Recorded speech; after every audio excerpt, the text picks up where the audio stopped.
বড় ঘোষণা রাজ্যে। রাজ্য সরকারের নতুন প্রকল্প যুবসাথী। ইতিমধ্যেই শুরু হয়ে গেছে রেজিস্ট্রেশন। অফলাইন ও অনলাইন দুভাবেই চলছে আবেদন প্রক্রিয়া। কিন্তু প্রশ্ন, সবাই কি এই প্রকল্পে আবেদন করতে পারবেন?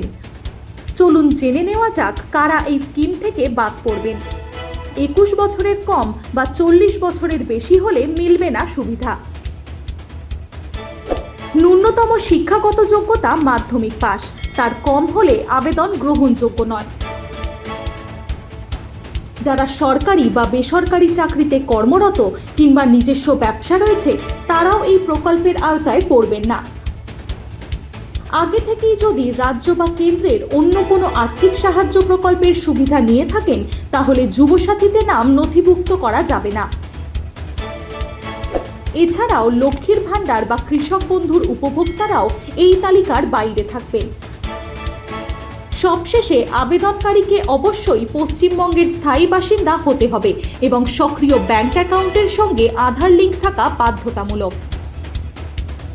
তাই আবেদন করার আগে ভালো করে জেনে নিন নিয়ম কানুন। আরও আপডেটের জন্য চোখ রাখুন ট্রু নিউজ বাংলার পর্দায়।